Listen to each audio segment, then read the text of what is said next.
Assalamualaikum warahmatullahi wabarakatuh. Perkenalkan, nama saya Lia Apriani, NM3 2020-011 dengan Prodi Hukum Keluarga dengan mata kuliah Sejarah Peradaban Islam dengan dosen pengampuh Dr. Abu Hanifah, Magister Humaniora. Di sini saya akan memaparkan materi yang bertemakan Bani Umayyah di Eropa. Pemerintahan dinasti Umayyah berasal dari nama Umayyah ibnu Abu Syam ibnu Abdi Manaf. Pemerintahan ini berkuasa selama kurang lebih 91 tahun, 41 sampai 132 atau 661 sampai 750 Masehi, dengan 4 orang khalifah, di antaranya yaitu Muawiyah, Yazid, Muawiyah, Marwan, Abdul Malik, Al-Walid, Sulaiman, Umar bin Abdul Aziz, Yazid II, Hisham Al-Walid II, Yazid III, Ibrahim, Marwan II. Kemajuan yang dicapai secara umum, kemajuan dan perubahan yang dilakukan pada masa dinasti Umayyah sudah disinggung pada pembahasan. Pemisahan kekuasaan antara kekuasaan agama, spiritual power, dengan kekuasaan politik. Muawiyah bukanlah seorang yang ahli dalam soal-soal keagamaan, maka masalahnya keagamaan diserahkan kepada para ulama. Pembagian wilayah. Pada masa Khalifah Umar ibnu Khattab terdapat 8 provinsi, maka pada masa dinasti Umayyah menjadi 10 provinsi, dan tiap-tiap provinsi dikepalai oleh seorang gubernur yang bertanggung jawab langsung pada khalifah. Gubernur berhak menunjuk wakilnya di daerah yang lebih kecil dan mereka dinamakan amil. Bidang sosial budaya. Pada masa ini, orang-orang Arab memandang dirinya lebih mulia dari segala bangsa bukan Arab, bahkan mereka memberi gelar dengan Al-Hamra. Selanjutnya yaitu sistem pendidikan yang diterapkan pada dinasti Umayyah. Secara esensial, pendidikan Islam pada masa dinasti Umayyah kurang begitu diperhatikan, sehingga sistem pendidikan berjalan secara alamiah. Walaupun sistemnya masih sama seperti pada masa Nabi dan Khulafaur Rasyidin, pada masa ini pola pendidikan telah berkembang sehingga peradaban Islam sudah bersifat internasional yang meliputi 3 benua, yaitu sebagian Eropa, sebagian Afrika, dan sebagian besar Asia, yang kesemuanya itu dipersatukan dengan bahasa Arab sebagai bahasa resmi negara. Adapun corak pendidikan pada dinasti Umayyah yang dikutip dari Hasan Langgulung yaitu: yang pertama, bersifat Arab dan Islam tulen. Yang kedua, menempatkan pendidikan dan penempatan birokrasi lainnya yang sebagai ditempati oleh orang-orang non-muslim dan non-Arab. Yang ketiga, berusaha meneguhkan dasar-dasar agama Islam yang baru muncul. Yang keempat, prioritas pada ilmu nakliyah dan bahasa. Yang kelima, menunjukkan bahasa tertulis pada bahasa tertulis sebagai bahan media komunikasi. Pendidikan khusus yaitu pendidikan yang diselenggarakan dan diperuntukkan bagi anak-anak khalifah dan anak-anak para pembesarnya.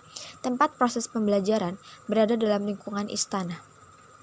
Pendidikan yang diperuntukkan bagi rakyat biasa, yaitu proses pendidikan ini merupakan kelanjutan dari pendidikan yang telah diterapkan dan dilaksanakan sejak zaman Nabi Muhammad SAW masih hidup, sehingga kelancaran proses pendidikan ini ditanggung-jawabi oleh para ulama. Merekalah yang memikul tugas mengajar dan memberikan bimbingan serta pimpinan kepada rakyat. Di antara ilmu pengetahuan yang berkembang pada masa Umayyah ini diantaranya adalah ilmu agama seperti Al-Quran, hadis, dan fikih, ilmu sejarah dan geografi, ilmu pengetahuan bidang bahasa, bidang filsafat, ilmu kimia, kedokteran, dan astrologi. Dalam ilmu pengobatan, awalnya masih bersumber pada pengobatan tradisional yang diterapkan Nabi. Kemudian, perkembangan seni rupa, prestasi lukis yang gemilang pada masa itu. Perkembangan musik,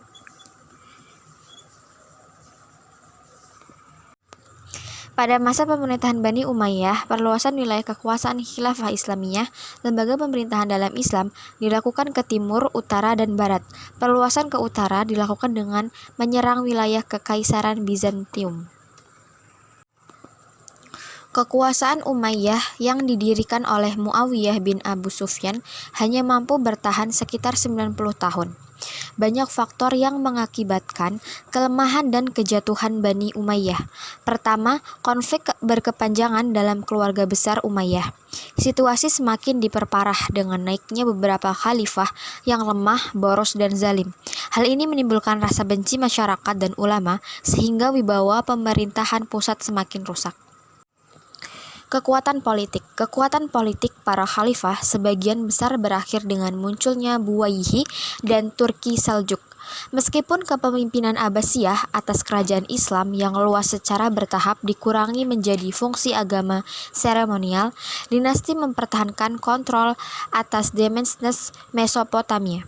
Ibu kota Baghdad menjadi pusat ilmu pengetahuan, budaya, filsafat, dan penemuan selama masa kejayaan Islam. Selanjutnya yaitu faktor kemajuan ekonomi dinasti Umayyah di Andalusia. Yang pertama yaitu lembaga-lembaga pemerintahan yang independen. Pada masa dinasti Umayyah, terdapat lembaga-lembaga pemerintahan yang dibentuk amir atau khalifah seperti hajib, wazir, dan sahib. Hajib adalah orang kepercayaan dan bertanggung jawab penuh kepada amir atau khalifah.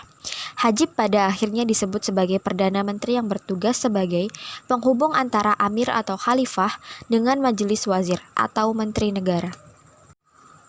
Yang kedua yaitu Cordova sebagai pusat bisnis dan ilmu pengetahuan. Ketika Abdurrahman I tampil sebagai pemimpin dinasti Umayyah di Andalusia, langkah penting dibuatnya adalah memindahkan pusat ibu kota negara dari Toledo ke Cordova. Abdurrahman I mempercantik Cordova dengan istana, taman-taman hiburan dan masjid-masjid megah, permukiman, pemandian umum, dan pasar, dan dilanjutkan pembangunannya oleh khalifah-khalifah sepeninggalnya. Selain itu, Cordova disulap sebagai pusat bisnis yang memancing para pedagang dari India dan Cina berbondong-bondong ke sana. Cordova disulap Al-Hakam II sebagai pusat ilmu pengetahuan, berbagai buku dan guru terbaik di seluruh dihadirkan di Cordova.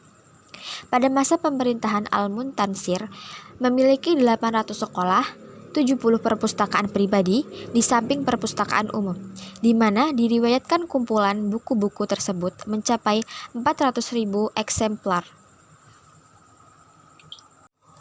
Yang ketiga yaitu reformasi agraria dan pembukaan pasar khusus. Kebijakan reformasi agraria diberlakukan dinasti Umayyah dengan menerapkan pola pertanian irigasi yang menekankan pada pembudidayaan sejumlah tanaman pertanian yang dapat diperjualbelikan seperti buah seri, apel, delima, pohon aren, kurma, tebu, pisang, kapas, rami, dan sutra. Yang keempat yaitu hubungan harmonis penguasa, pengusaha, dan ulama. Hubungan penguasa, pengusaha, dan ulama terjalin mesra dan harmonis. Terutama para kedua masa Islam di Andalusia, para penguasa begitu aktif mengembangkan ilmu pengetahuan dan peradaban Islam. Lewat berbagai kebijakan-kebijakan penting seperti Al-Hakam II mengeluarkan kebijakan mengimpor karya-karya ilmu dari timur dalam jumlah besar sehingga memunculkan banyak filsuf terkenal seperti Abu Bakar Muhammad bin Al-Sa'ik, Abu Bakar bin Tufail, dan lain-lain. Yang kelima yaitu perindustrian dan kelautan. Bidang perindustrian berkembang pesat dengan munculnya sentra-sentra industri seperti Cordova, Malaga, Almeria sebagai pusat menenun dan sutra, Almeria sebagai pusat produksi barang pecah belah dan kuningan. Paterna di Valencia dikenal sebagai sentra pembuatan tembikar. Adapun faktor kemunduran ekonomi dinasti Umayyah di Andalusia yaitu faktor-faktornya diantaranya 1. Kepemimpinan yang tidak berintegritas, kehadiran kelas sosial baru, sikap diskriminatif terhadap golongan tertentu.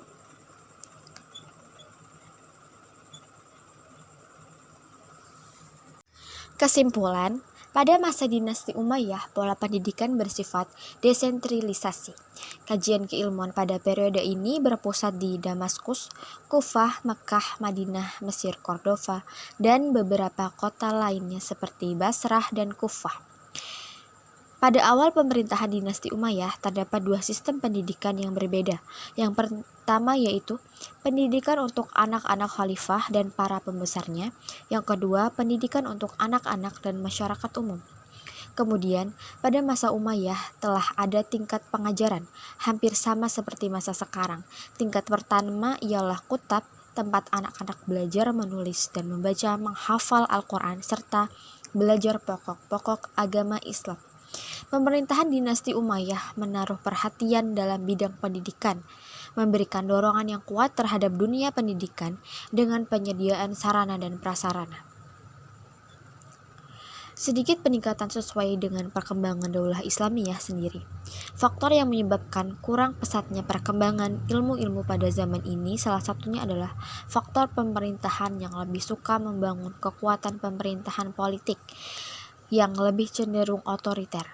Yang pertama yaitu penyebabnya perpecahan di kalangan umat Islam, terjadinya dikotomisasi pengetahuan dalam lembaga pendidikan.